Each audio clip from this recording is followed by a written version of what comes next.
जय श्री कृष्ण दोस्तों, life style with God में आपका स्वागत है।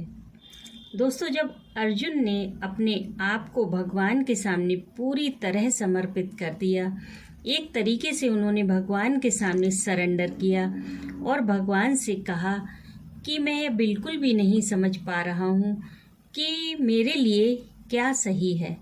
आप ही मुझे वह उचित मार्ग दिखाइए जो मेरी इंद्रियों के सुखाने वाले इस शोक को दूर कर सके, क्योंकि जब तक हम भगवान के आगे सरेंडर नहीं करते तब तक हम उनसे कुछ पा भी नहीं सकते।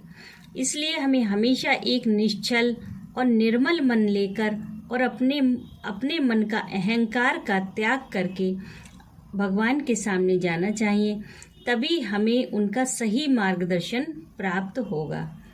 इसके बाद अर्जुन ने क्या किया, संजय उसे बताते हैं। एव मुक्त्वा ऋषिकेशं गुडाकेशः परन्तपः नायोत्स इति गोविंद मुक्त्वा तूष्णीं बभूवः।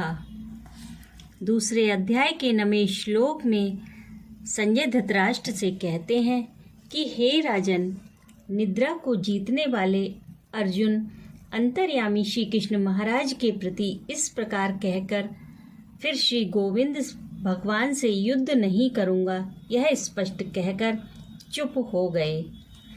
इस श्लोक का अभिप्राय यह है कि संजय ने धृतराष्ट्र से यह कहा है कि इस प्रकार से भगवान के शरण होकर शिक्षा देने के लिए उनसे प्रार्थना करके और अपने विचार प्रकट करके अर्जुन यह कहकर चुप हो गए कि मैं युद्ध नहीं करूंगा।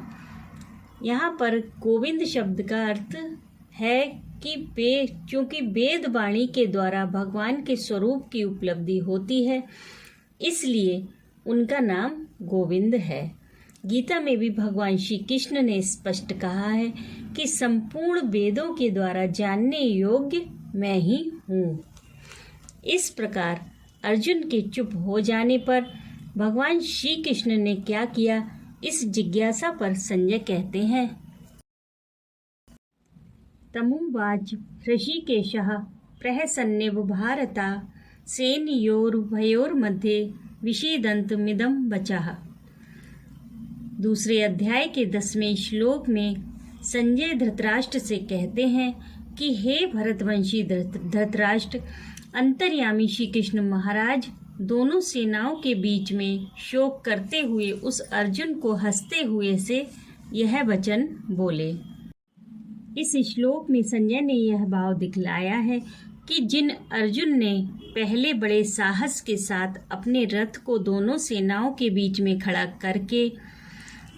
करने के लिए भगवान श्री कृष्ण से कहा था, वे ही अब दोनों सेनाओं में स्थित स्वजन समुदाय को देखते हुए ही मोह से व्याकुल हो रहे हैं। उन्हीं अर्जुन से भगवान कहने लगे, हंसते हुए से यह वचन बोले। इस वाक्य का यह भाव है कि संजय इस बात का दिग्दर्शन कराते हैं कि भगवान ने क्या कहा और किस भाव से कहा। अभिप्राय यह है कि अर्जुन इस प्रकार से शूरवीरता प्रकट करने की जगह उल्टा विषाद कर रहे हैं तथा मेरे शरण होकर शिक्षा देने के लिए प्रार्थना करके मेरा निर्णय सुनने से पहले ही युद्ध न करने की घोषणा भी कर देते हैं। यह इनकी कैसी गलती है। इस भाव से मन ही मन हंसते हुए भगवान ये वचन बोले। राधे राधे।